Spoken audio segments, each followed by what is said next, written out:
Hi guys, welcome to another episode of Haunt Talk. In today's episode, we are going to be reviewing Fearscapes, haunted attraction that is located in Ellwood City, Pennsylvania. This one is actually, I guess, been operating for 3 years, and I had never heard of it. Yeah, me neither. Which is weird. We went to Cheeseman, and we knew we were going there, and we wanted to find one that was close, because we've already been to 100 Acre Manor this year, and it's within proximity, and this one is 15 minutes away from Cheeseman Fright Farm. So we were like, oh yeah, we'll go check this one out. I couldn't really find out much about it, so we really kind of went into this completely blind, never hearing about it, and not really seeing, anybody really talking about it much in any of the groups or anything like that. So we get to this place, and it's not where I thought it was going to be at all. It's just kind of I don't even know if it's not really an industrial park. It's like a, it's kind of like on the side street. I don't know. Yeah. In a garage-ish thing. It's not a normal garage, though. It's it's like a... industrial buildings, but the small size ones. Yeah. So, we're kind of we don't know what to expect from this place. And so we went through it, and we decided that we're not going to do this one like a normal review. We're going to, I don't even know if we're not really going to give it an overall score either. We're going to talk about our experience with it, and if you've been there, you probably agree with our method of doing this, because it is such a unique haunted attraction that it doesn't really fit, for the most part, the categories exactly. Yeah. It's just so odd that we decided we're more or less just going to talk about our experience, and also they are fairly new. Yes. So yeah, it was really strange, because we get there, and first off, they had a building that wasn't even the haunt decorated like it was the haunt. And you had to actually go back through the woods a little bit and around to this other building. And then we were standing there for almost a half hour after we bought our tickets, waiting to get in line. Because they space everybody out really far. Oh my, yeah. I think they let people clear almost pretty much the entire haunt before they send the next group in. And so, you kind of start off with them telling you a story of what you're going into, which was really neat. I liked the whole idea that they had. And then, what the story is kind of like that in this factory that someone basically opened up some kind of portal to another world or something. Was kind of and it led in the void. Yeah. And this void brought back all these, awful creatures, and... this person who was the CEO of this building or whatever, he basically sacrificed his own life to contain all these creatures into this building, and he's basically this living corpse that speaks through the speaker and controls the building or something. Which kind of got me pumped up for it, but they didn't really do anything else with it. Yeah, which was weird. It was. There was a couple times they mentioned it, but it just kind of... It felt weird because... went away after a while. Because then you get in this really... I want to use the word janky, but in a charming way. It's a elevator, kind of, but I believe what it is it's a box you get in that they slowly rotate, and I think the actor that's outside of there is just shaking the box. I don't think it's any kind of actual mechanism. I think it's being shook. I think it was being shook as well, because it would hesitate a couple times. We were in there for a while. We were in there 2 to 3 minutes. Time. Yeah, we were just shaking the box back and forth. The box. And then when it opens, you're in a different area. I'm trying to think exactly. Oh, that led out to probably the only thing that was the most traditional thing, like a haunted house. It was a little laser swamp. Yes. Yeah. And there was a scare actor in there that jumped out and scares you. But then after that is when it just got really strange. Basically, you go to a couple rooms, and you go into a room, and someone kind of says their spiel or kind of tells you a story. Yes. I know I don't remember the exact... There was a tarot card reader. Yeah, I remember her. Yeah, that was kind of cool. So she, kind of says her thing about going deeper into the void or whatever. And she has her little tarot cards, and she's like, oh, not looking good. Yeah. So then she, just kind of... They kind of, direct you along. There was... a spider area.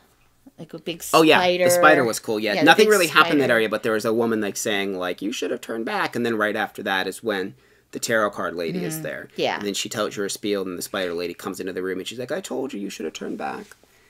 Then you go in, like, the next room, and it's, like, a Krampus scene. Yeah. It's There's like a Christmas tree and big, huge Krampus. Animatronic thing. Animatronic. It was pretty cool. I don't know if I've seen that one before, but I thought it was a pretty cool, like, animatronic. And what she was saying about, like, decorating the tree with, like, teeth and stuff like that. Yeah, and my eyeballs being on the top of the tree. Yeah, just kind of stuff like that. You know. And then they put you into the next room. Yeah, there was an Easter bunny on the way.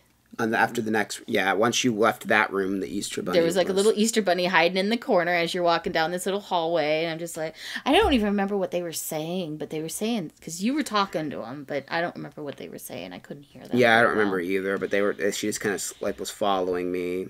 The one thing it's so strange, because like there wasn't really any. It kind of reminded me of Wells Township, how they do it, but there was no payoff in the scenes. There was no which scare. Would be my biggest complaint about the haunt is like they would just tell you the story and then they would just like it was kind of almost awkward. And they would just kind of be like, "You go." Yeah, they would just kind of do like this to the next room, and you're like, okay. Okay. So that's definitely something that should be improved. That or make it a little more interactive, maybe. Like, kind of like Castle Blood does, where they don't really have, like, these big payoffs, but they're like, okay, now it's time to play this little game. Yeah. And you have to, like, figure out a little puzzle or something like that. That's something that I think that this place could definitely benefit for, because it's a very small haunted house. Yes. But, you know, you're in there for a little while, and, so I think that that's what it would benefit from. But then I think you go into what is by far the longest section of the house. Not really, well, the section itself isn't long, but the scene, the show. Yeah, I guess it's a show. You see this clown, and he like says, well, "You want to see my freaks?" I think is what he says, and then he shows you this person that's in a cage, and then he's like, "And just go right down there to see." I forget their names. Oh, it was Stolen Stitches. Is that what it was? Sideshow. Yes. Yeah, and then you go down, and I would say it was probably. It took 17 minutes to get through the entire attraction, but I would say this was 10 minutes of it. It was long. It was long. Yeah. And you go, and it's really weird because it's the smaller the room you're in. I would say you're probably only 4 feet from these people. It's close. Very close. And they do sideshows for you for like 10 minutes. Like, you walk in, and she's just holding fire, and then she does the thing where she grabs it and lights that one, and then she eats the fire. And he puts a nail through his nose. Yeah, it's very visceral to see. Now, I've seen some of these things, but, like, never so up close. But when they're like, it's me to Kim away, it's freaky to watch. It was very freaky. And then she took a really thin tubing and stuck it up her nose and pulled it out her mouth. And then she was flossing her brain like this. And that was, I was really close to that. And I'm just like, okay. And then she did, swallowed a sword. Yes. And then after that's done, like I said, you're in there for, and they were really cool. They had like fun jokes and stuff like that. They were really cool. But then after that, they're like, all right, now, you go through this like thing that's behind you, like the opening. And then there's a guy with the chainsaw. He was like a clown. And I think there's one other actor that I don't remember exactly what they did. I think they just kind of led you along. And then that's it. You leave. That's it. So it's extremely short. Like if this was just a normal haunt that you walked through, you'd be probably done in 5 minutes. Yes. If it was just a normal walkthrough, but instead, and I do appreciate the fact that they're using, the small space that they have, they're doing more of like a theatrical production with it. Mm-hmm. And the sideshow is really cool.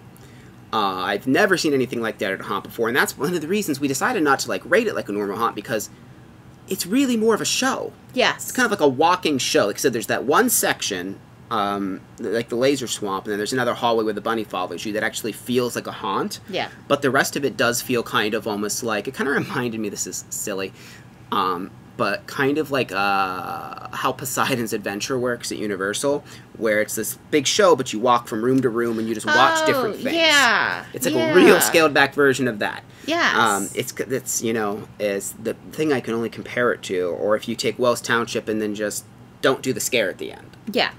You're just watching like different scenarios. And because there's a lot of potential here. I'm hoping in years to come they do take and make these things interactive. Yes. I just think that would be really cool, like, because they do escape rooms, so they know how to do that stuff. Yeah. So almost have like a multi-room escape room kind of thing, like little tiny mini escape rooms. Yeah, just mini little projects you have to do in order to leave the room. Like okay, for the Christmas one, you could have had us like help decorate the tree. Something. Or we had to find an ornament somewhere to decorate the tree. You could have done something like that, where we had to go into a box or something and get an ornament, the right ornament to put on the tree. That could have been something that you could have done. Just as an example or something like that. Yeah, I mean, there's so many, like, there's different... so much potential, though. Because I did like, I did like the sets and props that they had. I thought the house was lit very well. I liked the aesthetics of it. The actors that were there did good. Like, they knew their lines, none of them messed up. I mean, like I said, the Sideshow performers, like, they are obviously actual. Like, they're not just haunt actors. These people actually, I'm assuming, have a real Sideshow act that they travel around. It's kind of insane to me that they repeat this act so many times a night in a haunted house. Like, I can't imagine. That has to be really exhausting. If you if you think that, we said we waited about a half hour out in the queue line. And there's one person in front of us. I know. So if you think they're doing this show every half hour, 40 minutes, and I mean, the girl swallows a sword. That's got to do something. Yeah, I mean, I know the professionals, but the repetition of doing it over and that close to people is also scary. Like, what if someone, like, does, I don't know. And the fire and just... Yeah, when we came around that corner and she just had a fire, I'm like, oh, we're inside. But, obviously, they're professionals and they know what they're doing and all of that. So, yeah, overall, I mean, for one, this thing was only $15. So it's really cheap. If you're going to Cheeseman, like, I definitely recommend, like, you can tell that there's passion that goes into this, and these people... they seem like they're doing it because they definitely want to be doing it. They're not doing it for the money or anything like that. And I do think there's a lot of potential here. You said this is only their third year. And, I mean, I think just for the little sideshow at the end, the $15 is worth it. Like, it was a lot of fun, and you get to see this other stuff as well. And like I said, there was some cool, like, set decoration and stuff like that in there. So I'm really hoping to see this place grow in years to come. I don't know if they have, because there's other, like, buildings on this property. No idea if any of the rest of it's them, but it'd be really cool if it is, if these buildings aren't in use with something else already. Again, I have no idea anything about this property. If they could make like a secondary little haunt or something, too, like, but yeah, I really like the fact that they took a different take on it. The next time we go, we might do like a more traditional review, but because like this time it was just, we're just like, we don't really know how to rate it. Yeah. So we're like, we're just gonna, we're just gonna sit down, we're gonna kind of talk about it. So people can kind of make their decision off that if they want to go to it or not. But for $15, I really don't think you can go wrong. I think, go and support them and see the show, because I think it was fun. I definitely didn't regret it. Like, yeah. It was a lot of fun. It's just important to know what you're, like, if you go in there expecting it to be like a normal haunted house with lots of scares, you will be disappointed. So it's important to know what it is. Like, with us, we're kind of open for anything. We go to so many of these. So, like, we had no idea what we were getting into because I couldn't really find any clear review online as to what this place is. Yeah. So I'm glad that we went and that we can provide this review for people so that they can kind of understand a little bit more what it is. Yeah. Alright guys, as we said at the beginning of the video, we are doing a giveaway. So now we are going to basically tell you what you need to do to be able to be entered into that giveaway. And it's pretty simple, really. All you really need to do is comment on any of these videos: the Fearscapes review, Akron Schoolhouse and Laboratory, Field of Screams, Penhurst, or the announcement video. So that's 5 entries. Each video you comment on will get you an entry to win tickets to, we said at the beginning of the video, but either Chippewa Lake Slaughterhouse, Wells Township, which is actually going to be 2 spots there, so 2 sets of 2 tickets are going to be given away, and each of these will be 2 tickets, so you and a friend will be able to go. Rich's Fright Farm and Crawford School of Terror. Now, if you want a bonus one, you can actually go to any of the reviews of those, so Chippewa, Fright Farm, or Crawford School of Terror. We all have reviews of those for the 2021 season. Wells Township, the last time we've got to do one that's on the channel at the moment is 2019. We plan on going there, but later in the season, so we won't have that up by the time the giveaway is going on. So just make sure you go and comment on any of those. So just so you know, you can only win 1 pair of tickets. So when we're doing the drawing, if we call your name and you win, you can't win anything else. We'll draw another name or whatever like that. Just know that when you're doing each of the videos and commenting, it just increases your chance of winning. And yes, and you can't choose which one you want to win either. It just wouldn't be fair to do it that way, because some more people that watch the video might want to go to one than the other. You will, win a ticket for that. So if you think, I definitely can't go to a couple of these, then you might not want to enter. But yes.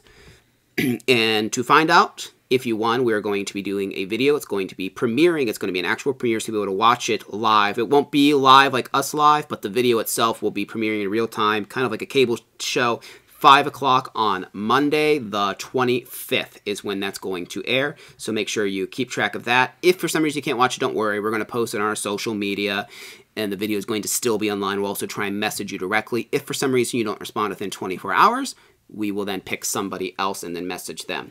So good luck to you.